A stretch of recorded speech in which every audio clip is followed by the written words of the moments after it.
시청자 여러분 안녕하십니까? KBS 9시 뉴스입니다. 여러분 안녕하십니까? 여러분 안녕하십니까? 오늘의 주 뉴스입니다. 뉴스룸을 시작하겠습니다. 조중동 한결의 경영.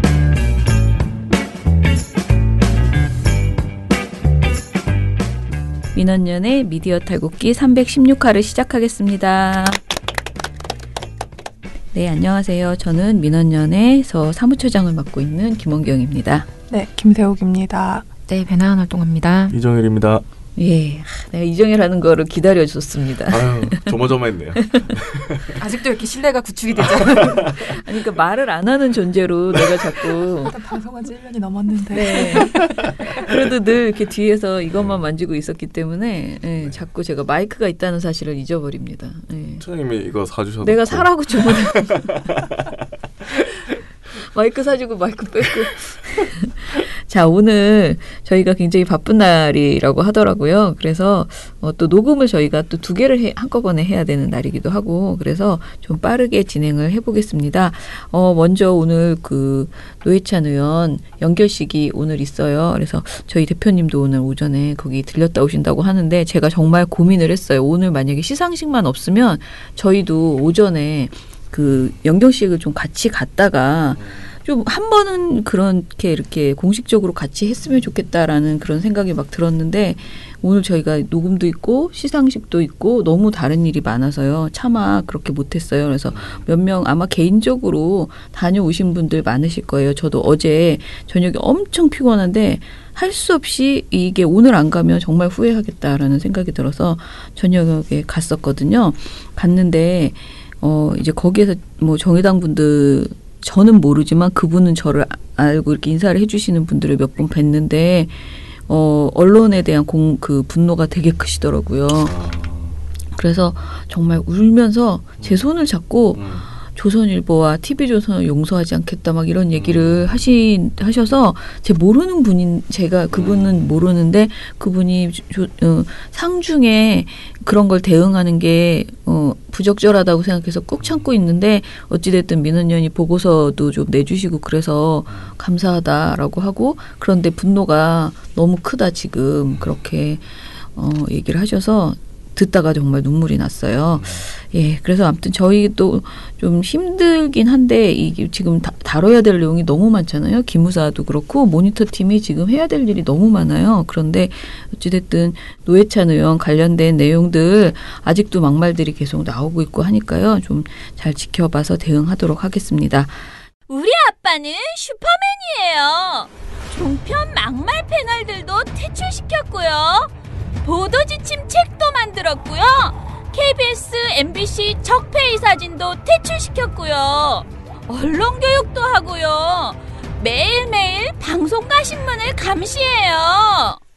너희 아버지 뭐 하시는데? 민원연 후원해요. 언론을 정상화시키는 확실한 길, 한 달에 10,000원 민원연 후원으로 가능합니다. 그러면 오늘은 우리 논평 이야기를 듣는 민원연 주성치 시간 시작하겠습니다.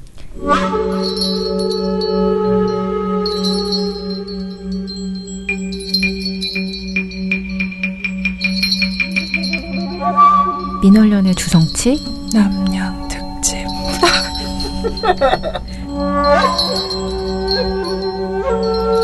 자, 예, 오늘 이 시그널 들어보시면 좀 생뚱맞잖아요. 이게 뭐냐면은 오늘이 남양 특집이라고 합니다. 생각해보면 우리가 이런 더운 여름에는 항상 남양 특집을 했죠. 네. 저는 정말 이 남양 특집에 폭 매료되어 있는 사람인데, 왜냐면 저희가 어렸을 때는요, 전설의 고향 이런 것, 네, 그런 거 정말 옆집 사람들하고 같이 모여가지고 그 시간을 기다리며 그 소리가 나오기를 기다리며, 소리가 나오면 막 소리를 지르면서 이불을 막 뒤집어 쓰고 이런 정말 남양 특집이 많았는데 요즘 별로 없죠. 저 요즘 별로 못 본, 그죠? 그 드라마도 심지어 남양 특집 드라마 해가지고 여름에는 M 이런 거 막 했잖아요. 요즘 그런 게 별로 없네. 예, 그런데 우리한테는 남양 특집이 있습니다. 지금 오늘 다룰 두 주제가 다 상당히 오싹한 내용, 정말 오히려 귀신보다 더 무서운 등골이 서늘한 그런 내용들입니다. 그래서 요것을 두 개를 묶어서 남양특집이라는 제목을 붙였는데요. 상대적으로 조금 그나마 가벼운 이슈인 공영방송 이사 선임권부터 이야기해보죠. 자, 일단 계속 말씀드렸는데 8월에 MBC 대주주인 방송문화진흥회와 KBS 이사회 임기가 종료됩니다. 이미 다 냈어요. 저번에 이제 후보자들에 대해서 저희가 다 알려드렸고요. 그리고 저희 방송 독립 시민 행동에서는 부적격자에 대해서 이렇게 적어서 제출도 했습니다. 물론 그것을 저희가 공표하진 않았어요. 누가 부적격자다라고 공식적으로 공표하지는 않고 방송통신위원회에 저희 의견서를, 공통의 의견서를 만들어서 접수를 했습니다. 방통위가 지금 20일부터 그 의견 수렴 절차를 거치고 이제 선임 절차에 들어갔는데요.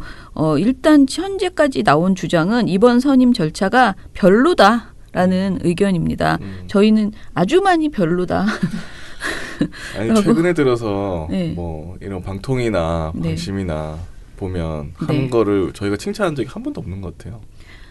그런가? 네. 그런 것 같습니다. 네, 뭐 하면 다 이상하게 하고 다 별로야. 다 별로고. 네. 네. 왜 별론지 한번 설명을 좀 해주시죠. 네, 그동안 공영방송이사회는 방송의 이해관계를 두고 싶은 정치권의 부당한 개입에 따라 구성이 되어 왔습니다. 네네. 예를 들어 KBS 이사 11명 중 7명을 여당에서 그리고 4명이 야당에서 나눠서 이제 추천하는 시기였는데요. 예. 그런데 이런 추천 구조는 아무런 법적 근거가 없습니다. 네. 방송법 어디에도 이런 내용은 사실은 없거든요. 그냥 관행상 뭐 이런 나눠먹기 관행이라고 네네. 말할 수 있는 겁니다.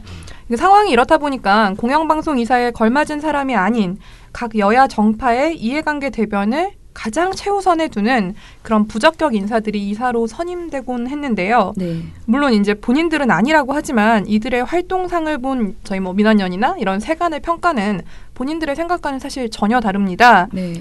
예를 들자면 지난주 방송에서 언급한 조우석 현 KBS 이사, 자유한국당 추천으로 KBS 이사직을 차지한 인물인데요.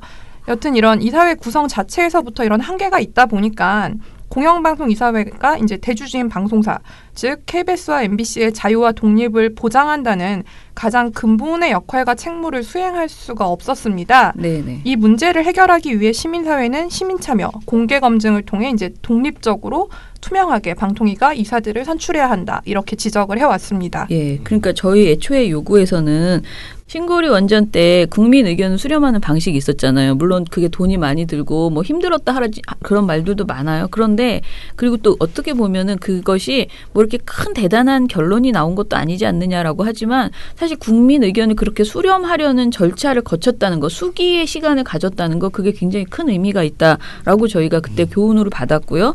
그리고 이후에 이제 KBS에서도 사장을 선임할 때 그렇게 국민 의견을 신고리 원전보다는 약식이었지만 국민 의견을 거치는 그런 그 절차를 만들었습니다.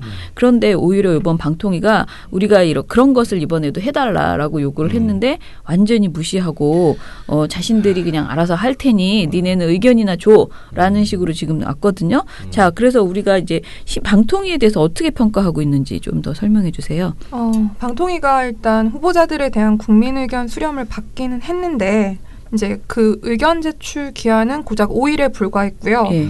심지어 이 과정에서 이제 실명을 인증한 시민에게만 후보자 정보를 공개를 하고 누가 이 사람을 추천을 했는지 뭐 이런 추천인이나 단체는 아예 공개도 하지 않았습니다. 네. 선임 기준과 원칙 또한 공표를 전혀 안 했고요. 네. 이제 과연 이런 거를 시민 참여를 통한 투명한 이사 선임이라고 할 수 있을까? 이런 고민들이 좀 들긴 합니다. 네. 이제 무엇보다 이런 걱정을 할 수밖에 없는 게 방통위가 공개한 이사 후보 명단에 저희가 볼 땐 부적격자인 사람들이 너무 많기 때문입니다. 네네. 근데 정말 이게 가장 핵심은 저는 5일이었다고 생각을 하는데요. 사실 일정이 나왔을 때 이 5일이라는 게 이렇게 불가능한 시간이라는 걸 사실 저는 좀 못 느꼈는데 털지를 못하는 거예요. 그러니까 이 이사가 한둘이 아니잖아요. 이사 네. 후보가 거의 한 5, 60명 됐을 거예요. 그런데 그 사람들의 우리가 부적격자라고 뭔가 정확하게 말하려면은 다 뒤져야 돼요. 그 사람의 글과 그 사람의 행적과 찾아봐야 되니까. 네, 범죄 기록, 징계 기록 이런 걸 다 찾아내야 되는데 5일에 우리가 무슨 조직이 있는 게 아니잖아요. 우리가 무슨 대단한 수사기구가 있는 게 아닌데 5일 안에 그 많은 분들에 대해서 뭔가 공정하게 왜냐하면 우리가 몇 명만 찍어서 할 수도 없잖아요. 원칙대로 하려면 정확하게 모든 후보를 다 해야 되는데 그것을 할 시간이 없더라고요. 그 불가능했었어요. 그래서 이게 시간이 이렇게 짧게 주니까 뭐 우리가 이렇게 막 굉장히 여러 사람이 MBC, KBS 노조를 비롯해서 여러 사람이 노력을 했지만 사실상 전적으로 이것을 제대로 찾아내는 거에 한계가 있었어요. 그래서 이 5일 자체가 일단 굉장히 문제가 있었고요. 그러나 뭐 단 3시간이어도 우리가 이렇게 확인할 수 있는 사람들이 있습니다. 사실은 30분이어도 되는 분이 있습니다. 그런 분이 조우석 이사였어요. 이분 진짜 계속 나오시네. 네. 자, 조우석 이사가 이제 도전을 했고요. 그리고 또 다른 부적격 인사, 이런 뭐 사실은 한 2시간이면 털 수 있는 그런 분들도 있었습니다. 그런 분들에 대해서만 우리가 저 밑에서 막 5시간 뒤져도 안 나오는 사람 우리가 말하지 않고요. 예, 딱 들으면 아는 그런 분들에 대해서. 예, 그런 부적격 인사들에 대해서 좀 이야기해 보겠습니다. 자, 어떤 부적격 인사들이 있었나요? 지난 정권 때 이제 정권의 돌격대, 행동대 이렇게 움직였던 사람들은 물론이고 성평등 인식이 이제 좀 부재한 언행들로 좀 문제가 됐었거나 업무 추진비를 사적으로 유용한 인물들까지 좀 다양하게 지원을 했습니다. 이건 너무 진짜 소름 끼치네요. 이거. 아주 다양하게. 지금 처장님께서 말씀하신 것처럼 전부 말하면 좀 시간이 너무 부족하니까 저희가 태국기에서 이제 언급이 된 좀 아주 유명한 분들을 중심으로 나은 씨 표현으로는 셀럽이라고 하던데요.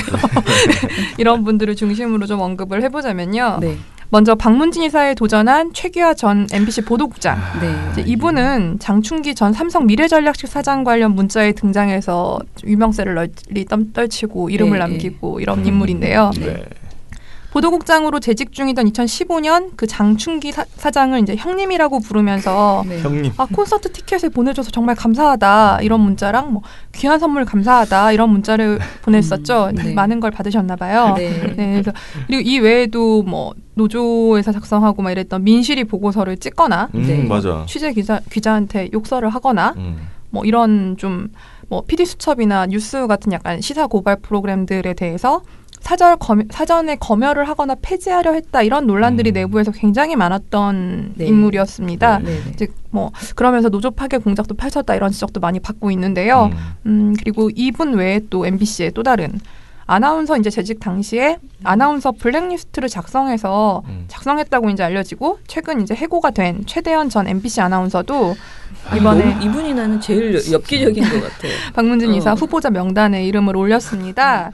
이분은 좀 친박 극우단체 집회에 참석을 한 뒤 빨갱이는 죽여도 돼 이런 팻말을 든 집회 참가자랑 함께 사진을 찍은 걸로도 좀 인터넷에서 유명해졌는데요. 그리고 또 이분은 정말 언급이 너무 자주 되는데 KBS 이사에 도전한 우리의 조우석 이사 이분도 이제 막말로도 사실 유명하긴 한데 뭐 여러 가지 성소수자 비하 발언이나 여러 가지들이 있었지만 정말 문제인 거는 2017년 감사원 감사 결과 KBS 이사 업무 추진비를 사적인 용도로 부당하게 이제 사용을 했다. 이런 지적을 받았던 인물이고 그때 당시 감사원에서는 이런 인물들을 방통위에 연임시키지 말라라고 했던 권고도 했었죠, 사실은. 그런 인물이 지원해줬습니다. 감사원 권고를 싸그리 무시하는? 아니 뭐 지원은 할 수 있으니까. 지원만? 그러니까 방통위가 연임을 시키지 말아라. 뭐 이런 게 권고였죠, 감사원에서는. 지원을 할 수 있다고 말하니까 좀 그건 좀 그렇긴 하네요. 양심이 있으면 못하죠. 철회하겠습니다. 정말 기본이 안 돼 있고 사실은 하면 안 되는 사람들이잖아요. 그런데 이런 사람들이 한마디로 이제 그 공영방송의 이사가 해야 될 일이 무엇인지 정확한 게 안다면 그 반대되는 짓을 하려고 지금 들어가는 그런 사람들이잖아요. 그런데 이런 사람들이 방통위가 상식적으로 판단을 한다면 당연히 떨어뜨려야 되는 이런 사람들이 왜 자신 있게 원서를 후보를 할까, 그러니까 이 후보를 할까? 이것은 우리가 누가 봐도 이것은 특정 정당이라 하면 자유한국당이나 기타 등등의 지금의 그 야당들에서 뭔가 자신의 그 이거는 내 몫이야. 예전에 아까 말한 그 자신들의 TO라고 생각하는 절대 법에 정해져 있지 않지만 자기들이 자기들 마음대로 그렇게 꽂을 수 있는 사람이 있다라고 생각하고 이 뭔가 하지 않고서야 그런 뒷배가 없고서야 무슨 낯짝으로 이 사람들이 원서를 낼까 그런 생각이 드는 거죠. 그런데 이제 이걸 부식시키려면 사실은 방통위가 잘하면 되는데 그것에 대해서 좀 얘기해 주세요. 네, 결국 이제 방통위가 독립적이고 합리적인 논의를 통해 제대로 된 이사를 선임하는 게 가장 중요한 건데 한숨 먼저 쉬고 민원연이 방송독립 시민행동과 함께 공영방송 이사의 자격 조건과 검증 기준을 사실 이미 제시를 한 바 있습니다. 이제 좀 살펴보면 방송의 독립성, 공영성, 이사 업무 역량과 민주주의 철학, 업무 전문성, 공적 업무 경력과 이해, 시청자 국민 대변, 방송법 여론 다양성, 그리고 다원적 가치, 성평등, 노동 존중 등의 이런 10가지 기준을 마련을 했습니다. 네. 이 10가지 기준에 입각해 이사를 선임을 한다면 저런 부적격 인사들이 이사직에 이름을 올리는 불상사를 막을 수 있지 않을까 생각을 하고 있고요. 네. 그렇기 때문에 그 방통위가 지금이라도 정확하게 우리가 어떤 기준을 따라서 어디에 입각해서 평가를 하고 하겠다라는 거를 기준도 먼저 좀 밝혀야 되는 이런 작업들이 필요합니다. 네. 그리고 이제 거듭 강조하지만 공영방송 정상화를 위해서는 이사회부터 제대로 구성을 해야 하는데요. 이제 아시다시피 지금과 같은 형태의 방통위는 2008년 이명박 정부 당시 처음 만들어졌습니다. 네. 이제 불행하게도 지난 박근혜 정부 9년 동안의 방통위는 방송의 공공성, 독립성 이런 것들을 관리 감독하는 정부기구로서 책임을 다하기보다는 좀 호시탐탐 방송에 개입하고 싶어하는 이런 대통령과 정치권의 조력자 혹은 방관자 역할을 좀 해왔던 게 사실이죠. 그렇기 때문에 촛불혁명으로 탄생한 문재인 정권에서 구성한 방통위의 이번 공영방송 이사 선임은 방통위가 과거의 잘못된 관행과 적폐와 어떻게 결별할 것인가 이걸 좀 확인할 수 있는 시험대라고도 볼 수 있습니다. 이제 저희 선임이 완료될 때까지 민원연도 이제 여러 시청자분들과 또 국민들, 회원님들과 함께 이 선임 과정 끝까지 지켜보고 목소리를 내겠습니다. 네. 근데 진짜 제가 장난처럼 말했다 이런 사람이 만약에 다시 된다면 진짜 이호성 위원장 물러나라 나 가서 앞에 가서 팻말 들고 서 있어야 되는 거 아닌가. 왜냐면 그러니까 만약에 자유한국당이 요청을 해도요. 뭐 이렇게 살짝 한 2명 정도 막 만약에 요청한 사람 중에 정말 합리적인 인물이 있으면 넣는다 이런 수준이 아니고 이런 뭐 정말 쓰레기 같은 사람을 넣는 거는 그 요구가 아니면 자유한국당의 딜이 아니면은 도저히 받을 수 없는 수준의 사람이거든요. 그리고 사실은 만약에 민주당 사람들을 받기 위해서 자유한국당을 딜을 하죠. 네. 받게 되는 거예요. 이전에도 그런 논란들이 많았죠. 네네. 그러니까 이제 아예 자유한국당 걸 거절할 수 있으려면 민주당 사람들도 안 받아야 되는 민주당에서 추천하는 것도. 근데 지금 우리는 공개적으로는 민주당이 누굴 추천했다 안 했다 이런 게 전혀 나와 있지 않아요. 우리가 알 수가 없거든요. 누가 어디를 추천했는지. 어쩌면 민주당이 하나도 안 했을지도 몰라라는 순진한 기대도 많은 사람들이 지금 하고 있는데 저는 잘 못 느끼겠어요. 그러니까 이게 예전에 이제 들어보면은 위원들끼리 정확히 뭐 저 사람이 어디 추천을 받았을까 이렇게 정확하게 만약에 확신을 갖고 있지 않더라 하더라도 이게 후보자들을 압축하는 과정들이 있잖아요. 네네. 8배수로 압축하고 4배수로 압축하고 이런 과정에서 이 사람은 꼭 밀려고 하는구나. 이 사람을 받아줘야지 우리가 이 사람을 밀 수 있겠구나. 이제 방통위원들도 그런 판단을 하게 된다는 거예요. 그러면서 이제 사실상 딜이 이루어지는 과정에서 이상한 사람들이 들어가고 뭐 예전에 이제 고영주 이사 같이 이사가 직업인 분들도 탄생하게 되고 뭐 이러는 건데 이제 그렇기 때문에 이런 논란들을 부식시키려면 방통위에서 정말 선임 기준 정확히 제시하고 우리는 이러이러한 평가 기준에 따라서 하겠다. 다 제시를 한 다음에 다 끝낸 다음에는 우리는 이러이러한 평가 과정에서 이 사람이 이런 부분들을 높이 샀고 어떤 부분에서 이거를 굉장히 중요하게 봤다. 다 공개를 해야 되는 거죠. 근데 공개하지 않고 지금 그냥 우리를 믿어달라 이러니까 아무리 지금 방통위가 문재인 정부에서 구성했다고 하지만 그간의 관행이나 그러니까 이게 위원들만이 전부는 아닌 거잖아요. 사실은 어떤 조직이. 그렇기 때문에 좀 방통위에서 왜 이렇게 시민사회에서 요구한 부분들을 전혀 듣지 않고 있나 이런 게 너무 아쉬운 상황입니다. 네, 맞아요. 자, 그래서 뭐 결과가 이제 곧 나오겠지만 아무튼 썩 기대가 안 되는. 기대 안 됩니까? 네, 저는 기대는 안 되는 것 같아요. 그러면 저희 방통위 가야 되겠네요. 아니, 저는 시위하러. 그래도 조우석은 안 되리라고 저는 그냥 끝까지 믿고 있습니다. 네. 오늘 우리가 말한 사람은 안 돼요. 정말로 그런 사람들은 정말 되면 안 된다는. 아니, 저희 이렇게 막 어디 누구 안 된다 이거 안 하려고 한 거 아니에요? 아니에요. 아니 근데 이건 정말 빼박이잖아요. 이 정도는 해도 돼요. 네, 저도 뭐 단체고 보고 다 필요 없어. 이제 내가 막 혼자 하고 돌아다니는. 근데 네. 그 사람들 되면 진짜 대박이다, 진짜. 저희가 얼마나 놀렸어요. 민실이 보고서 찢었다고. 그러니까. 정말 놀라운 분이라고 놀렸는데. 네. 그러니까 그런 사람을 이번에 뭐 넣는다. 이거는 진짜 막 MBC를 망치라고 그냥 대놓고 보내주는 거잖아요. 네. 자, 그러면은 두 번째 주제로 넘어갈게요. 다음 주제도 사실은 장난스럽게 말할 수 없는 진짜 오싹한 오싹하다기보다는 저는 쌍욕이 나오는 그런 수준의 이야기였는데요. 보다가 아니 도대체 어떤 사람이 이걸 도대체 만들었길래 이렇게까지 만들었을까 그런 생각이 들었어요. 바로 국군 기무사의 계엄령 준비 관련 그 문건 있잖아요. 예. 이것에 대해서 일단은 무슨 주제인지 좀 상세히 얘기해 주세요.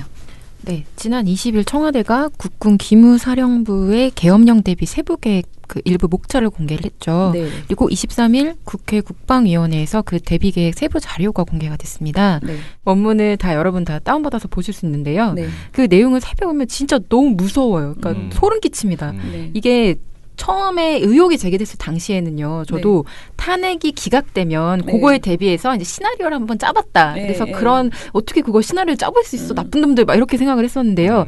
실제로 그 내용을 보니까요. 이게 탄핵이 인용되던 기각되던 다 하려고 했던 거예요.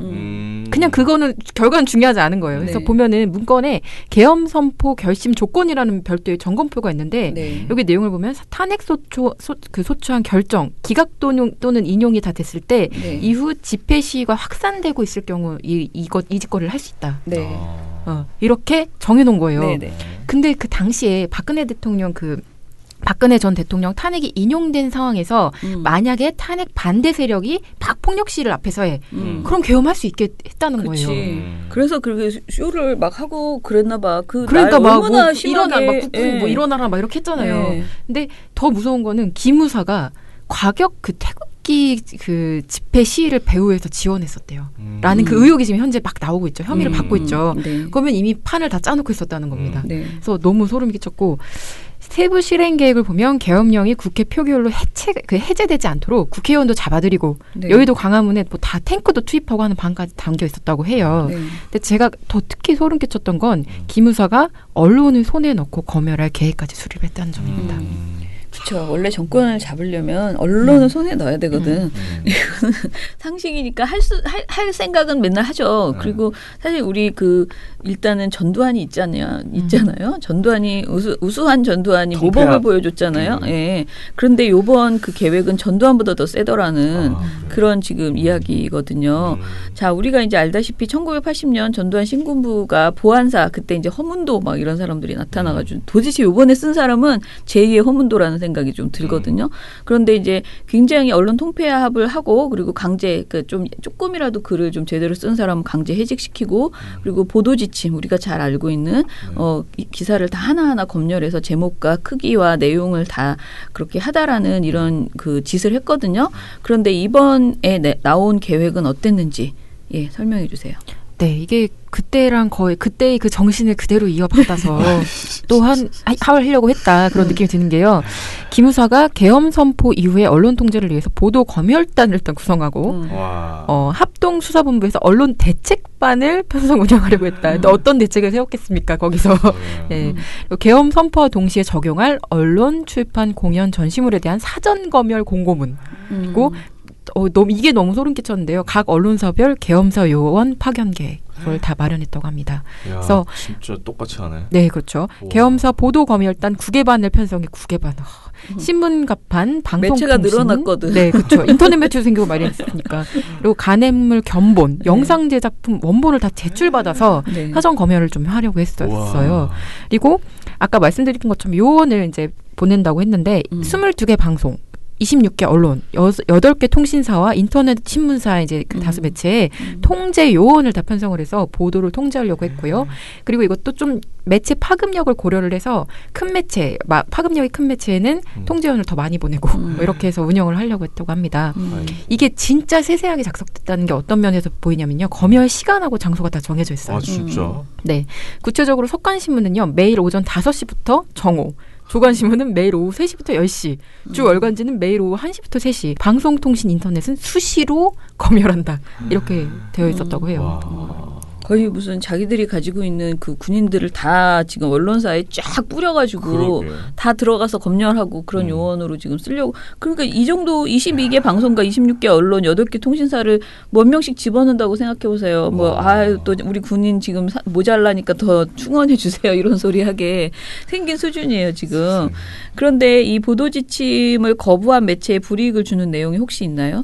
당연히 뭐 그렇습니다. 고문하겠다 이런 건 없겠지? 거기까지는 안 갔지만 솔직히 말해서 좀 의심되는 지점들이 있는데요. 뭐냐면 기무사가 일련의 이제 지침을 위반한 매체에 대해서는 처음엔 경고를 하고요. 점점 수위를 높여서 나중에는 최대 형사처벌 등의 조치까지 하려고 했습니다. 그리고 만약에 왜 그런 기자들이 있을 수 있죠. 나 형사처벌 받더라도 맞는 말 계속 하겠다. 막 이렇게 버티는 사람들이 있을 수 있잖아요. 그러면 방송통신위원회 등을 동원해서 매체 등록 취소, 보도정지 조치. 그러니까 매체를 그냥 아예 없애버리는 거죠. 예, 그 기자가 아예 뭐 낼 수 없게. 폐간이네 완전. 그렇죠. 그렇게 하려고 했던 겁니다. 그리고 만약에 그러니까 한두 매체만 그렇게 하면은 꺾어버릴 수 있는데 모든 매체가 막 다 이렇게 투쟁을 해. 그러면 안 되겠다. KBS 1TV만 남기고 다 없애버리자. 네, 전국 단일 방송 체계. 이거 우리 이봉호 활동가가 좋아하는 통폐합. 모니터 하나만 할 수 있는. 전두환 시절에도 사실 이렇게 그러니까. KBS 1로 이렇게 뭐 통폐합하겠다 이러진 않았거든요. 그러니까 업그레이드된 버전인 그래서 거죠. 이렇게 하겠다는. 북한으로 가겠다는 거네. 북한도 솔직히 북한은 그렇지. 조선중앙 TV 하나로만 매체는 그렇죠. 텔레비전. 그래서 대단합니다. 그 외에도요. 이게 계속 정규 방송 이런 것만 한 게 아니라 뭐 유언비어 유포 통제 이런 걸 구실로 삼아서 우리 주요 포털이나 SNS 차단 계획 이런 것도 다 세웠다고 해요. 아니 SNS도 차단할 수 있어요? 그 상당히 약간 중국처럼 SNS 못하게 할 수 있잖아요. 그렇죠. 그렇게 했고 또 방송통신위원회에 민관군 합동으로 대응반을 따로 설치를 한다. 그래서 여기서 검열 차단, 개정 폐지 이런 것도 다 진행을 하려고 했습니다. 그러니까 거의 한마디로 아무도 목소리 못 내게 일체 여론을 좀 통제하려고 했다. 그렇게 봐야 될 것 같습니다. 그래도 시민단체는 없네요? 저희 무사했겠습니까? 아닙니까 기본. 우리는 다 잡혀 들어가요. 저희 밥 먹으면서 얘기했는데 아침에 출근했는데 이제 한 명씩 잡힌다. 입구에서. 줄줄이. 진짜. 이제 이런 세부 계획이 이제 군에서 보통 2년마다 원래 계엄 매뉴얼을 그러니까 왜냐하면 계엄이 있을 수도 있잖아요. 그러니까 평상시에 그 나쁜 짓이 아니고 그냥 계엄 매뉴얼이라는 게 있대요. 그런데 그 계엄 매뉴얼을 2년마다 계속 이제 뭐 수립을 하나 봐요. 수정도 하고 그런가 봐요. 그런데 그거를 계엄 실무 편람이라고 한다는데 거기에 전혀 그 해당될 수 없는 수준의 내용이라는 게 지금 이제 지적이 되고 있는데 그것 좀 설명해 주세요. 네, 그러니까 그 현행 계엄 실무 편란에는요, 아예 언론사 보도를 과도하게 침해할 수 없다라고 이렇게 적혀 있어요. 네, 근데 그 여태까지 말한 내용 보면 정말 과도한 통제의 모든 것을 담고 있죠. 네, 그리고 SNS 계정 폐쇄 이런 건 상상조차, 그러니까 아예 언급조차 없는 거예요. 그러니까, 이런 거를 계엄한다고 해서 이런 걸 한다는 것조차 그러니까 규정이 없는데 막 상상력을 발휘해서 여태까지 내가 생각해봤을 때 좀 효율적일 것 같다고 생각한 거 다 집어넣은 거죠. 네, 그래서 이거는 정말 정부한 아까 말씀하신 것처럼 전두환 신군부 시절에도 존재하지 않았던 수준, 한 단계 업그레이드된 그 수준의 언론 장악을 좀 획책했다 이렇게 봐야 될 것 같고요. 그런 의미에서 이 합동수사본부가 이번 사안을 정말 엄중하게 수사해야 된다. 이거는 뭐 더 길게 말씀드릴 필요가 없을 것 같고 덧붙여서 좀 말씀드리고 싶은 게 뭐냐. 언론에 좀 경고를 해야 되는 상황이다. 이렇게 말씀드리고 싶어요. 사실 이 계엄사 보도 검열은요. 언론이 가장 큰 목소리를 비판하고 보도해야지 마땅한 이슈잖아요. 근데 검열을 받으면 언론이 언론의 기능을 못하는 거니까요. 근데 저희가 그 모니터 팀이 관련 보고서로도 전에 짚었지만 일부 보수 언론은요, 아예 이걸 보도를 안 하거나, 혹은 보도를 해도 막 문건 의미를 되게 축소하죠. 그리고 막 왜곡한단 말이에요. 이게 문재인 정부가 또 막 이러면서. 근데 이렇게 어떤 이런 보도를 내놓는 것이 좀 언론으로서 할 수 있는 일이냐. 자기들 일인데. 없어지는데. 자기들은 지침을 잘 지킬 자신 있었나? 막 그러니까 이해가 안 되는 자신 거예요. 있죠. 지금도 지키는데. 이미 해봤다? 경력자다. 그 있다. 뭐 그렇게 판단하지 않고서야 이렇게 할 수 있겠느냐는 것것이고요. 그러게요. KBS 1 빼고는 사실 다 들고 일어나야 되는데. 그렇죠. 최소한. 그렇죠. 아니 KBS 무시 같은데 약간. 아니 농담입니다만. 네.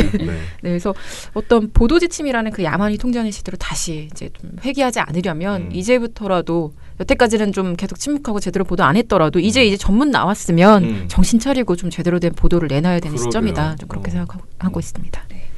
근데 이제 생각해보면 보수 언론은 이게 오면 자기들한테 유리하다고 생각할 수도 있을 것 같아요. 사세 기회. 그렇지. 네, 그럴 수도 있을 것 같고. 왜냐면은 시였으니까. 이걸 잘 지키잖아, 자기네들은. 절대 불이익을 당하지 않아요. 근데 라이벌들은 다 죽어나갈 거야. 그럼 우리는, 물론 셋이서 또 싸우겠죠. 누가 더 충성? 그러면서 뭐 하겠지만은, 아무튼 보수 언론 입장에서는 상당히, 이거 기발한데? 이런 생각, 어쩌면 좀 더, 아이디어를 언론인들한테 요구했으면은, 이 군인들이 요걸 짤 때 했으면 더 기발한 게 나올 수도 있지 않았을까라는 생각이 드는데, 아무튼, 이게 수사가 어떻게 돼서 결국은 처벌을 받아야 저는 누가 이것을 작성했고 누가 지시했고 어디까지 보고됐고 우리가 다른 기무사 문건도 다 마찬가지지만 일단은 언론 관련돼서 이 내용이 지금 너무 국민들이 모르시거든요. 거의 얘기하지 않아요. 언론 관련해서 이렇게 황당한 문건이 지금 이 안에, 그러니까 그 문건 안에 이런 내용이 들어있다는 거를 몰라요. 그거는 보도가 너무 안 되는 것이고 지금 배난 활동가 말처럼 언론사들이 이거 엄청 시끄럽게 우리를 니네가 이렇게 하려고 했다는 말이냐라고 그렇죠. 막 시끄럽게 해줘야 되는데 그걸 안 해주니까 많은 사람들이 모르고 있어서 왜 안 하지? 자존심이 없어 내가 보기에. 자존심이 없어요. 이게 사실은 뭐 언론의 문제를 떠나서 되게 국민으로서 사실 굉장히 이건 소름 끼치고, 문제인데. 이걸 생각해 보면 가만히 있다가 갑자기 저희 막 탱크 들이닥치고 이랬던 거잖아요. 그러니까 이렇게 생각하면 이건 정말 무서운 문제인데 언론이 계속 이 문제를 계속 뭐 기무사령관이랑 뭐 국방부 장관이 싸움으로 이렇게 몰아가면서 이게 굉장히 무서운 문건이었다라는 거에 대한 의미를 짚지 않고 이렇게 싸우는구나. 뭐 정권에서 뭐 인사 뭐 이런 식으로 돼 있네. 뭐 그러니까 이런 식의 그러니까 이게 하나의 공격의 수단으로 마치 현 정치에 대한 공격 수단으로 사용하는 너무나 빤한 이런 수법, 이렇게 습관 이런 식으로 행태를 하고 있다라는 게 좀 이건 좀 화가 나는 문제인 것 같아요 저희가. 이거를 별로 크게 생각하지 않는 거 아닐까요? 언론사들이? 아니 어떻게 크게 안 생각? 그러면 정말 기자가 아니지. 왜냐면 가치 판단을 무섭지 않아요? 아니 지금 저희는 무서운데. 그러니까 기자는 탱크를 이기나? 이럴 때는 보도증 아무리 뭐 갖고 있어도 아무 도움이 안 되는데. 은폐하려고 하는 거지. 저는 크게는 다 생각한다. 이게 중요하다라고 생각하는데. 이게 그 어떤 정치적인 입장 언론사마다 가지고 있는 보면 한겨레 같은 데는 보도를 막 하잖아요. 근데 그런 생각으로 그냥 이거 기무사 문건 자체를 별것 아닌 것처럼 또는 말하는 정쟁에 그냥 떠드는 그냥 우리가 말하는 전용기 말하는 선동하고 있는 거야. 저것들이 그러니까 여당이라고 주장하는 거기에 그냥 동조해서 은폐하는 거라는 거죠. 판단을 못하진 않죠. 저는 이런 게 그냥 사실 언론사들이 특히 이제 신문 같은 경우는 독자층을 보고 하는 거잖아요. 독자층을 보고 하는 것이고 본인들의 독자들이 이런 쪽에 더 관심이 많다라고 생각하면은 그냥 본인들의 생존이 사실 이런 정말 큰 사안들보다 더 중요할 수 있다. 그런 거에 너무 익숙해진 게 아닐까 언론 자체들이. 좀 이런 고민들도 됩니다 사실. 네, 맞아요. 정책 쪽은 좀 아찔한 이야기들, 불쾌한 얘기들 위주로. 근데 늘 그런 것 같아. 우리는 왜냐하면 비평할 수밖에 없는. 좋은 걸로 성명을 잘 안 써서 치열 수가 별로 없어요. 창피하네요. 이 말을. 노력하겠습니다. 아니 세상이 왜 이렇게 계속 안 좋아지는지 좀 답답한 그런 특히 언론계가 더 그런 것 같아요. 정권만 바뀌었는데. 네네. 다른 게 안 바뀌네요. 네. 자, 그러면은 언론이 바뀌어야 되는데 언제 바뀌냐고. 자, 합시다.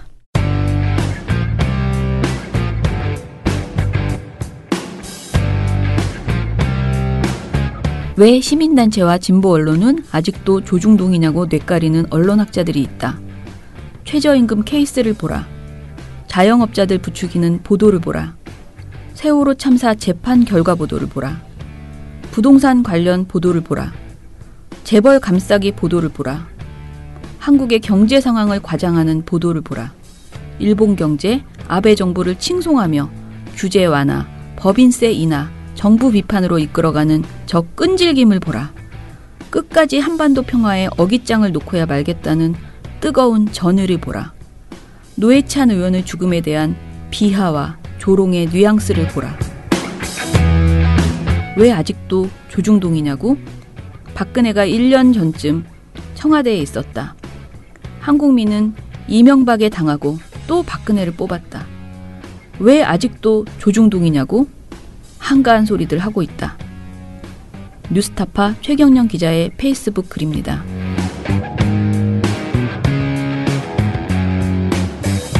여기 조중동의 대표 저격수 민주언론시민연합이 있습니다. 민언연의 회원이 되어주세요. 조중동을, 그 종편을 철저히 감시하고 견제하겠습니다. 민언연의 회원이 되는 순간 회원 역시 조중동의 저격수가 되는 것입니다.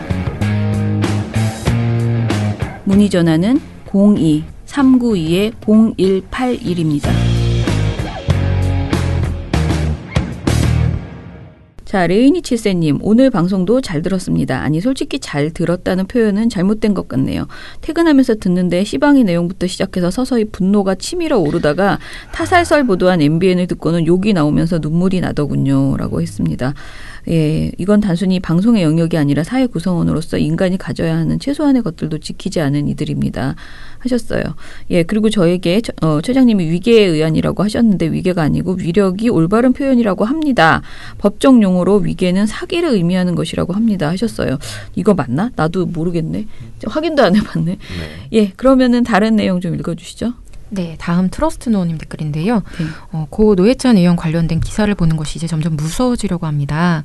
그래서 나쁜 보도들이 나와서 그런 것도 있지만 믿겨지지 않아서 좀 그러시는 것 같아요. 네. 그래서 관련 보도들 문제점 짚으려면 자살 보도 지침이 좀 잘 만들어져서 그런 것들이 필요하지 않겠나 하는 생각을 하셨던 것 같고요. 민원련 활동가들 걱정을 또 해주셨습니다. 그래서 언제나 좋은 것만 먹고 또 좋은 구경 많이 해라 이렇게 얘기를 해주셨고요. 부녀회장님은 좋은 것 2개씩 받으시라. 테이블에 공용 메뉴와 잠시만요. 저 읽고 있잖아요. 테이블에 공용 메뉴와 개인 메뉴가 있을 땐 공용부터 공략을 해라. 이렇게 꿀팁을 주셨습니다. 네, 제가 다음 주부터 PT를 다시 받아야 돼서 이번 주에 좀 많이 먹고 있거든요. 감사합니다. 그럼 네, 알겠습니다. 저 죄송한데 코멘트 거절하겠습니다. 제가 잘 참았습니다. 네네네. 미령곰탱님이 보내주셨는데요. 어제도 잘 들었습니다. 기무사 문건이 공개된 시점에 과연 채널A가 또 어떤 망언을 내뱉을까 걱정이네요. 그런데 진짜 탄핵 기각되었으면 생각만 하면 할수록 끔찍하네요. 그렇죠? TV조선의 저질스러운 생중계 관련 보고서 보고 엄청 욕하고 분노했습니다. 네, 저희도요. 다들 분노했을 거라는 생각은 들지만요. 이 분노의 마음 가지고 시민방송심의위원회 꼭 하겠습니다. 감사합니다. 중간중간에 의견 넣어주시는 거예요? 오늘은 늘 피곤한 김세욱 부장님. 괜찮네. 티에노님. 누가 봐도 피곤해 보이잖아요, 지금. 티에노님이 제일 좋아하는 베나베나 활동가님 출연이군요. 오늘도 기대합니다. 오늘은 봉봉 팀장님 생일입니다. 와, 다들 축하해 주세요. 어떻게 하셨죠, 이거를? 어떻게 하셨지? 너 오늘 아침에 페북 친구도 오늘 아침에 뜨던데 어제부터 떠요? 나는 오늘 아침에 출근해서 이렇게 컴퓨터 열고 한참 하는데 그 페북 친구 생일 오늘 올려주셨어요. 네. 9시. 진짜 정말. 오늘 김세욱 팀장님도 저긴데 아이스크림까지 먹고 오셨는데. 오늘 첫 번째 당 올려야 된다면서 30분 전에 붕어쌈 한 거를. 좀 효과가 있는 것 같. 그래서 남양 특집 너무 잘한 것 같아요. 역시 연기력이. 연기력 기본 된다. 네. 누구나 하면 된다. 네. 뭐라고 말 좀 해보세요. 코멘트. 옥수수 여염차님 잘 듣고 있습니다. 많이 바쁘세요. 아침에 녹음하시고 점심에 이달의 좋은 보도상 시상하시고 편집하시고 너무너무 더운 날 건강 조심하시고 중복이라고 오늘 건강식 드시라고 했는데 저희 오늘 삼계탕 먹으러 갑니다. 네, 대표님이 꼭 보양식으로 예약해달라고 저한테 하셔가지고요. 제가 삼계탕을 근데 오늘 어디도 예약이 안 된대요. 다. 예. 대목이죠. 그러니까요. 그리고 제가 하나 정정 그 위력이요. 네. 그냥 제가 지금 그 논평가 저희 어제 갔던 토론의 자료집을 보니까 확실히 제가 근데 위계라고 말했나 보죠. 위력의 의안이 맞고요. 제가 어제 들은 얘기 중에 한 가지 이제 말씀을 드리면 그 안희정 재판에 대해서 지금 우리가 굉장히 편향적인 정보만 듣고 있다라고 저희가 보고서에서 얘기를 하잖아요. 그런데 그 재판에서 굉장히 의미 있는 얘기들도 많이 나왔는데 그런 것들은 전해주지 않는다. 언론이 그 얘기를 하시면서 그러니까 당연히 검찰은 기소를 했다는 것은 김지은 씨의 진실성을 자신들이 이렇게 판단해서 사실 믿은 거죠. 검찰은 그건 맞아요. 왜냐하면 검찰은 안희정을 피고로 기소한 거잖아요. 그러니까 이거는 성폭력이다라고 생각하고 지금 임하고 있는 것이고 그런데 그것이 그냥 애매한 판단이 아니고 김지은 씨의 진술이 정말 일관성이 있고 진실성이 있다라고 보고 있다는 분명하게 보고 있고 그래서 굉장히 그 재판에 굉장히 열띠게 그렇게 임하고 있고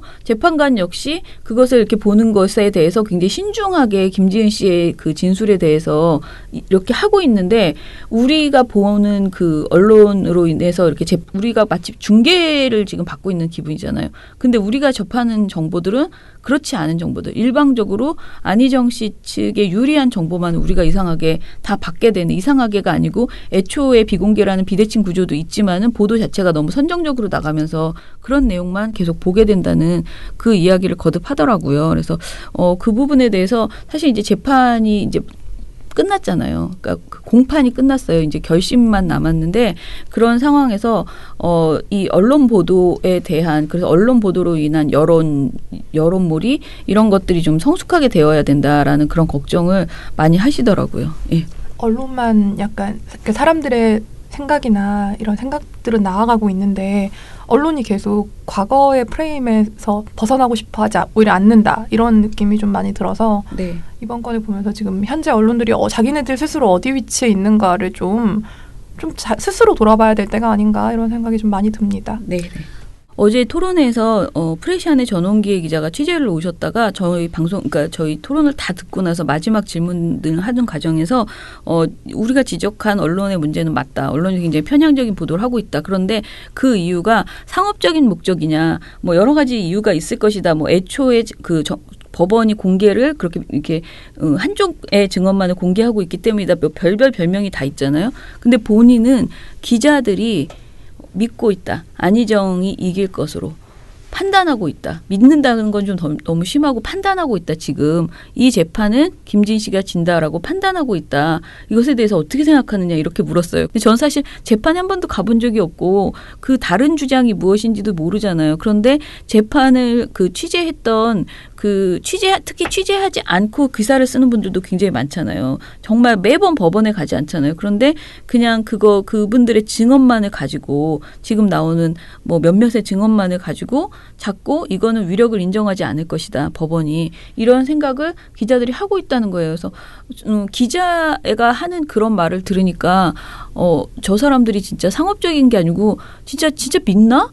이런 생각도 저는 들었어요. 근데 언론이 그렇게 판단할 수는 있다고 저는 기자들이 뭐 이렇게 판단할 수 있다고 두둔하는 게 아니라 그렇게 판단할 수 있다고 생각을 하는 이유는 그동안에 법원에서 성폭력이나 이런 문제들에 있어서 솜방망이 처분을 많이 했다. 사실은. 그렇기 때문에 이번 역시도 비슷하지 않을까라고 생각할 수는 있다고 생각을 하는데 판단할 수 있다고는 생각을 하지만 근데 문제는 재판부는 물론 독립적으로 재판을 하는 거지만 어쨌거나 사회와 함께 가는 거잖아요. 법원 역시도. 그렇기 때문에 언론이 그렇다면 이런 문제들에 있어서 우리가 성폭력을 바라보는 시각이 어때야 되는가에 대해서 그러면 언론은 왜 생각하지 않는가? 왜냐 여태까지 판례들은 대부분 이러니까는 뭐 우린 이렇게 판단하는 게 우린 너무 옳아. 우린 너무 앞을 내다볼 수 있지. 뭐 이렇게 판단하면 되는 건가?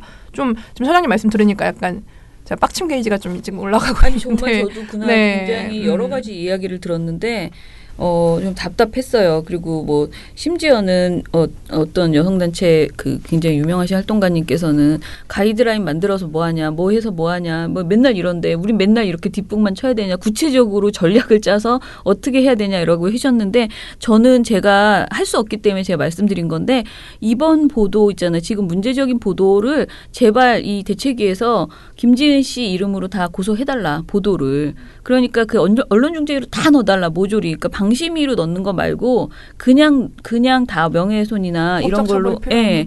그래서 요번에 한번 기록을 남겨보자. 그래서 전체 뭐 200만 원, 300만 원을 받는 한이 있어도 전체를 넣어서 한번 판결을 봐야 된다. 왜냐하면 언론이 계속 무책임하게 제목 뽑고 그냥 그들의 주장을 그 문전 씨 주장만 그냥 커터 따가지고 계속 제목 뽑고 그것이 사실인 것처럼 막 왜곡하는 보도들이 왜 반박하면서 그렇지 않다. 검찰이 뭐 예를 들어 방에 들어와서 뭐 바라봤다. 이것은 언론이 최소한 거기 현장을 보지도 않고 방의 구조도 모르고 확인하지 않은 상태에서 계속 그 얘기만 자꾸 전해주는 거잖아요. 그러니까 이런 것들에 대해서 우리가 그 원래 원 재판 안희정 재판이라는 재판 이후에 언론에 대한 재판이 저는 필요하다. 그리고 이런 것들을 통해서 결국은 언론사들이 바뀌려면 고소고발이 제일 무섭지 않을까라는 생각이 들어서 이거는 제가 할 수 있는 일은 아니기 때문에 같이 우리가 도움을 드릴 테니 그런 걸 좀 진행해 봤으면 좋겠다. 뭐 이런 말씀을 드렸었어요. 그래서 아무튼 재판 결과가 일단 잘 나와야 되겠지만 재판에서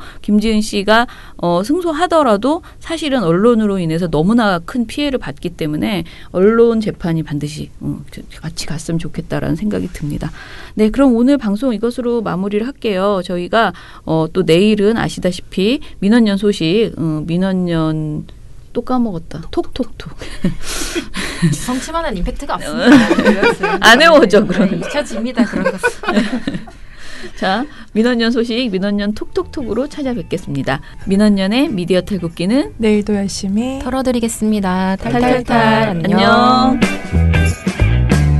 네, 오늘 뉴스데스크 마치겠습니다. 청년에게 꿈과 희망을 채널 A가 함께합니다. KBS 9 뉴스 오늘 순서 모두 마치겠습니다. SBS는 앞으로도 내일 끝까지 뵙겠습니다. 파이팅하겠습니다. 오늘 뉴스 8시 모두 뉴스 여기서 마치겠습니다. 마치겠습니다. 시청해주셔서 고맙습니다. 뉴스팔 여기서 마치겠습니다. 저희들은 내일도 최선을 다하겠습니다. 여러분 고맙습니다. 탈탈탈 안녕.